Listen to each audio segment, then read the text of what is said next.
What's going on, Pokepon crew? I am Michael. This is my brother Ariel. We run Ted's Pokepon here in Norwood, Ohio. Today we just want to talk about the 30th. 30th, they've done a lot of reveals. Once again, we're getting a base set Charizard artwork for the 30th, just like every other one. But that's okay.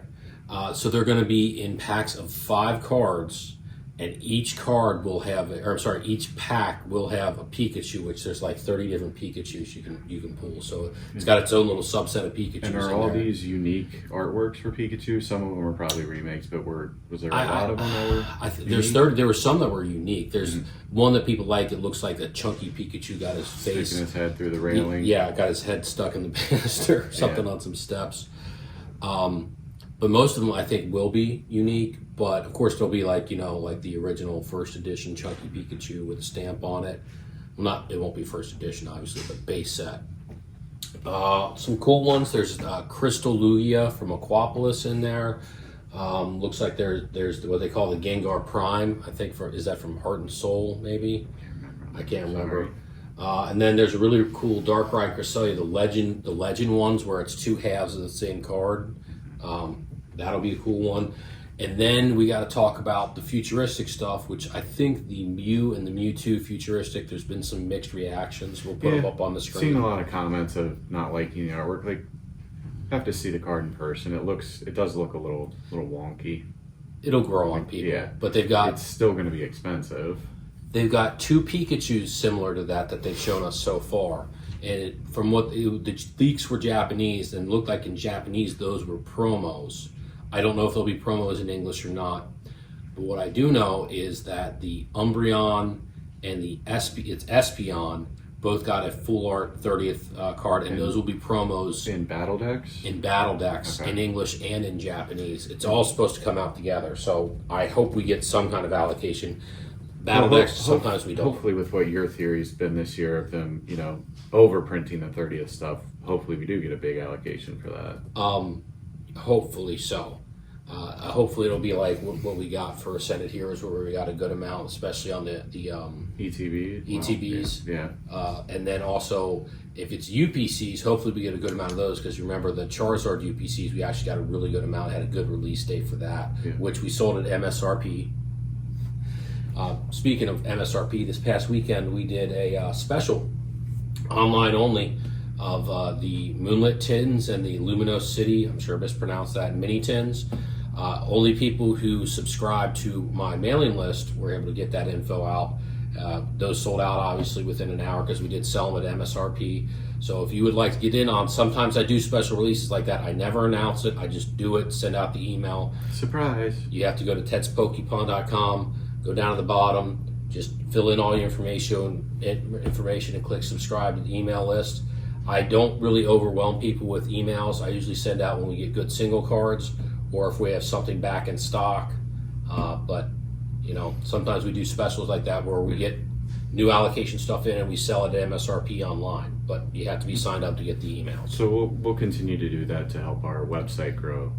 Well, not only that, but it wasn't like a set release. It was, it's ancillary products, and it's a good way for people to get. Obviously, even that people want, even though it's a tin, which people used to laugh at tins, but now, that Gengar tin that we were selling for $22 is sold for like $44 just a single tin with just 4 packs, 2 of which are Chaos Rising, 2 of which are Perfect Order, and people are still buying them at $44. It's just how crazy it is, and people are like, oh, it's crashing. No, it's not.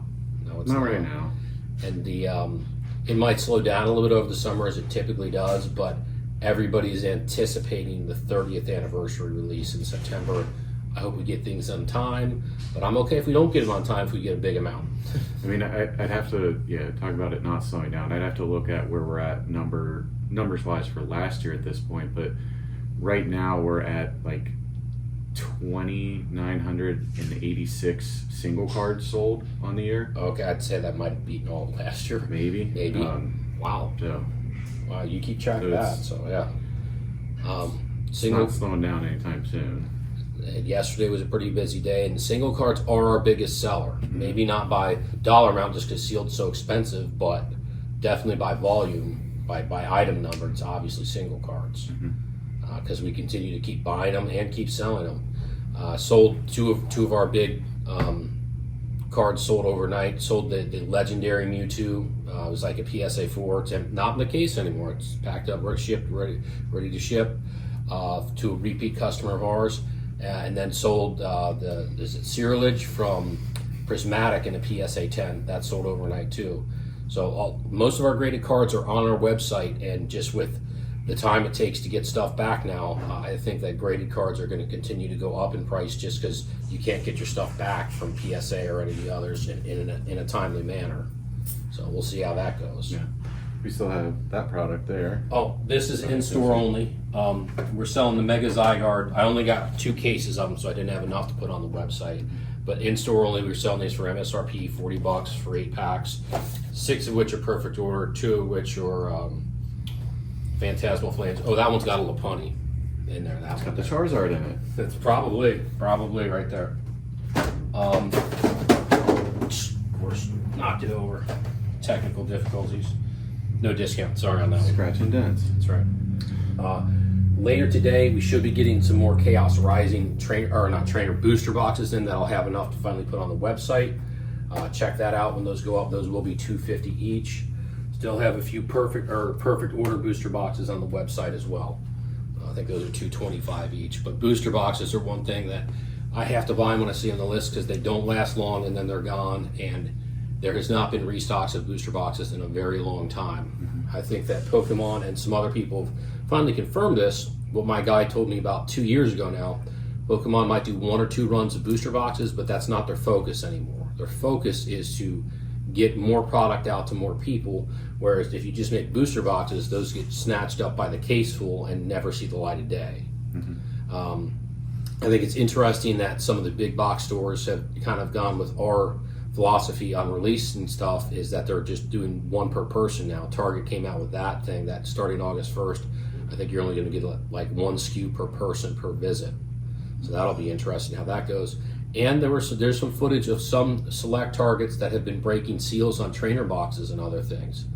We've never had to do that, but that's interesting too. As well as their prices are higher. I think like on a trainer box, I think Target's 60. I know Meyer's like 70. And one of my customers told me they're starting to break seals too, but I can't confirm that. Just what somebody said. That's interesting. Yeah. So that'll help for the 30th, especially with those Umbreon and Espeon battle boxes, if they really do limit people, because I think that's one thing that scalpers will be wanting to snatch up by the armload. Of course. Yeah. Interesting. Yeah. Can't wait to see what else they release. It's the hype is just getting started for the 30th. They will have a lot more releases of other cards in there that'll be exclusive artworks, I'm sure. So, all right. All right, Pokemon Crew. Yep. See ya. See ya.